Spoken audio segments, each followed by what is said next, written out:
নমস্কার, আমি জবা। কেমন আছেন সবাই? আশা করি সবাই ভালো আছেন, সুস্থ আছেন। আমরাও ভালো আছি। আমার আরও একটি নতুন ব্লগে সবাইকে স্বাগত জানাই। আর এই যে সকাল সকাল সমস্ত বাসি কাজ সেরে নিয়েছি, তারপরেই ঘর ঝাড়তে শুরু করে দিলাম। তো এদিকে মিস্ত্রি দাদা কাজে চলে এসছে, আর একটা ঘর ঝাড়লাম, ঝেড়েই চলে এলাম রান্নাঘরে। রান্নাঘরে কিছু কাজ আছে, সেটাই ভাবলাম করে নিই। তো এদিকে আপনাদের দাদাভাই, আমি প্রথমে ঘর ঝাড়তে গেছিলাম, তারপরে আবার চলে এলাম রান্নাঘরে। আপনার দাদাভাই বলল আমার জন্য আগে রান্না করে নাও। রবিবার তো কী হয়েছে, রান্না করতেই হবে, যেহেতু করেই নাও। তো আমি ভাবলাম যে না, কাজ করতে করতেই রান্নাও হয়ে যাবে, এদিকে ঘর ঝাড়াও হয়ে যাবে। তো প্রথমে হাঁড়ি ধুয়ে আমি দোকানের মধ্যে ভাত বসিয়ে দেবো, কেননা এখনও গ্যাস আনা হয়নি আমাদের। তার জন্য এদিকে হাঁড়ি ধুয়ে নিলাম, এখন আমি ভাত বসিয়ে দেবো। ভাত বসিয়ে ও ঘর ঝাড়তে হবে। তো এদিকে বাসন মাজার পরে সমস্ত যে কাজগুলো পরিষ্কার পরিচ্ছন্নভাবে একবারই করে নিলাম, কেননা এই বেসিনটা আমাকে 3 থেকে 4 বার সারাদিনে ধুতে হয়। তো এদিকে আমার বড় মেয়ে চলে এলো বই গুছাতে, তো সে বইগুলো গুছিয়ে নিচ্ছে, আর আমি এদিকে ও ঘরটা ঝেড়ে নেব। তো দেখেন, আমি এই ঘরটা প্রথমে ঝেড়ে নিলাম ভালোভাবে। তো ঝাড়তে ঝাড়তে চলে গেছিলাম রান্না বসাতে, রান্নাটা আবার বসিয়ে আসলাম। তারপরে এই ঘরটা ঝেড়ে নিলাম ভালোভাবে। তারপরে ওই ঘরে বই, যেহেতু বইগুলো পরিষ্কার করছে, তো বইগুলো পরিষ্কার করা হয়ে গেলে তারপরে আমি ও ঘরটাও ঝেড়ে নেব। তো অনেকটাই নোংরা হয়েছে, এতদিন ঘুরে আসলাম, তো সেইভাবে পরিষ্কার পরিচ্ছন্ন করা হয়নি, তার জন্য অনেকটাই নোংরা হয়েছে। তো এদিকে ঘর ঝাড়ার সাথে সাথে জানলাগুলো ভালোভাবে পরিষ্কার করে নেব, কারণ হচ্ছে এই জানলার মধ্যে কিন্তু অনেকটা ঝুল আসে, অনেকটা ঝুলই থাকে, সেটা ভালোভাবে ঝাঁটা দিয়ে পরিষ্কার করে দেয়। আর প্রত্যেক দিন এটা পরিষ্কার করা হয় না, কারণ হচ্ছে বিছানার চাদর পাতি কাঁচা। তো যাই হোক, আমি এদিকে আমার ঘর ভালোভাবে ঝেড়ে নিলাম, এবার মোছামুছি করছি। তো শোকেসের ওপরে যেগুলো ছিল সব কিছু ফেলে দিয়ে তো সব কিছু মুছে নিলাম, আর জানলাগুলোও ভালোভাবে ঝেড়ে নিলাম। এবার দেখেন, এই যে খাটের যে স্ট্যান্ডগুলো আছে সেগুলো ভালোভাবে মুছে নেব। তো একেবারে কাজটা করে তারপরে রান্না করে নেব। আর যেহেতু আজকে নিরামিষই আছে, তো কিছুই করবো না, ভাতে আলু সিদ্ধ দিয়ে দিয়েছি, আর লাউ দিয়ে মুগের ডাল করব। তো ওটা একেবারেই হয়ে যাবে, আমার ওখানে অতটা থাকতে হবে না। তো এইদিকে কাজগুলো ভালোভাবে গুছিয়ে নিই। তো আমার ও ঘরটা আমার ঝাড়া হয়ে গেল, এ ঘরে চলে এলাম। এ ঘরটা ঝেড়ে আবার রান্নাঘরও ঝাড়তে হবে। তো বন্ধুরা, কেমন আছেন আপনারা? অবশ্যই একটা কমেন্ট করে জানাবেন, আর ভালো লাগলে একটা লাইক দেবেন। আর কি বলেন তো, বেশিরভাগই আমাকে দোকানে থাকতে হয়, ঘরের কাজে না অতটা মন দিতে পারি না। এই যে আপনার দাদাভাই চলে গেছে সকালে, আজকে যেহেতু কোনো স্কুল নেই,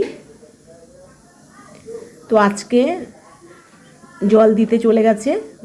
আর গাড়ি করে জল আসে, টোটো করে জলটা আর আনতে হয় না, টোটো করে এখন আসে। আর আগে জলটাও আনতে হতো, তো প্রচুর খাটনি হয়ে যেত। তো তাই জন্য বলছি যে জলটা আর এনো না তুমি। তা টোটো দিয়ে জল আনায়, আর বাড়ি বাড়ি জলটা বয়ে বয়ে আবার দিতে হয়। তো সেই জলটাই দিতে গেছে।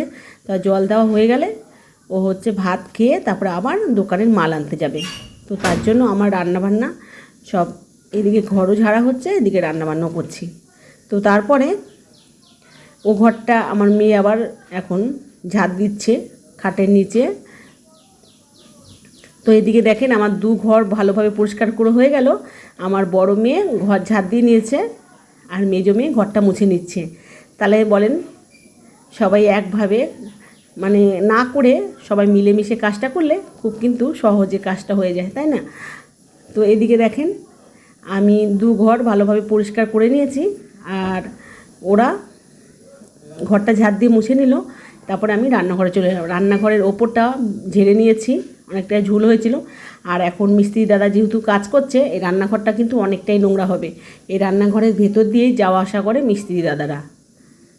আমাদের সিঁড়িটা এই রান্নাঘর দিয়েই, যেহেতু এই দিক দিয়ে যাওয়া আসা করবে, তো এই নিচটা আমি কিন্তু সকালবেলা একবার মুছে নিয়েছি রান্না করার আগে। তো আবার নোংরা হয়ে গেছে, কারণ এখান থেকে যাতায়াত করছে। তো এদিকে দেখেন, সমস্ত বাসন ধুয়ে রেখেছি। আর এদিকে সিঁড়ির নিচে যেই বাসনগুলো আমি রাখতাম, তো ওখানে আর রাখা হচ্ছে না, তার জন্য একটু পরেই করলাম, কেননা ওখানে বাঁশ ইট এগুলো সব উঠাচ্ছে। তো আমি এদিকে আগের বাসনগুলো ভালোভাবে গুছিয়ে নিচ্ছি, তারপরে একে একে যে বাসনগুলো ধুয়েছি সেগুলোও এখানে উপর করে রাখবো। তারপরে এদিকে দেখেন যাতায়াত করছে, এখানে কাঠ আনতে হচ্ছে তাকে, আর বাঁশগুলো আনতে হচ্ছে। তো এইগুলো ভালোভাবে গুছিয়ে নেব। আর এইদিকে আমার কিন্তু এইসব কাজ করতে করতে রান্নাবান্নাও কমপ্লিট হয়ে গেছে। তো শুধু ভাত করেছি আর লাউ দিয়ে ডাল আর আলু সিদ্ধ, এটা তো বললামই। আর এদিকে বাবার ঘরের থেকে পনির দিয়েছে, সেটাও আপনাদের সাথে শেয়ার করছি, দাঁড়ান। তো যাই হোক, কাজটা আগে সেরে নিই।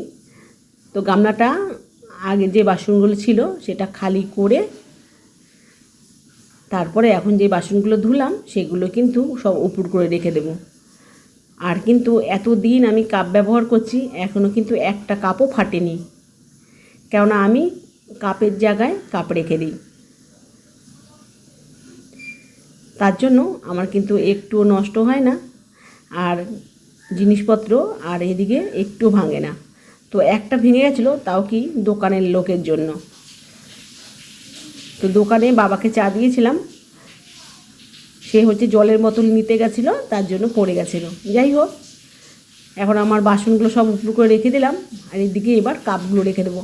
আর কি বলেন তো, এদিকে বাসন রাখার জায়গাটা না পুরো ভর্তি হয়ে গেছে, কাপ রাখার আর জায়গা নেই। তাও আমি ভাবলাম যে না, এই তাকের মধ্যেই ভালোভাবে সব কিছু গুছিয়ে নিয়ে তারপরে এখানেই কাপটা রাখি।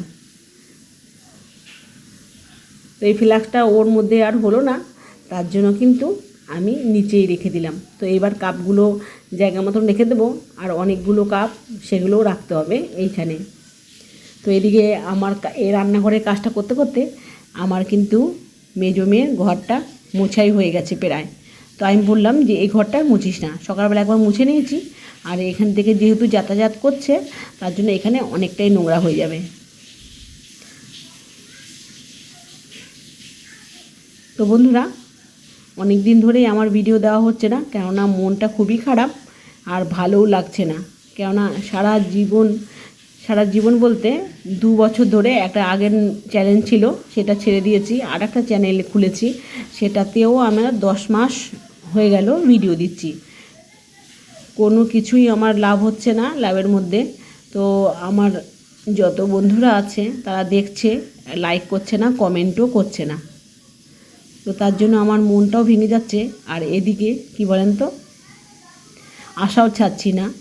যাই বলে না, আশায় মরে চাষায়, সেটা হচ্ছে আমার দশা। তো এদিকে দেখেন, এখানে কাজ আরম্ভ হচ্ছে, এখান থেকে নতুন সিঁড়ি তুলবে। তো বন্ধুরা, এখানে ভিডিওটা শেষ করলাম, দেখা হবে পরবর্তী ভিডিওতে। ততক্ষণ ভালো থাকবেন, সুস্থ থাকবেন, টাটা বন্ধুরা।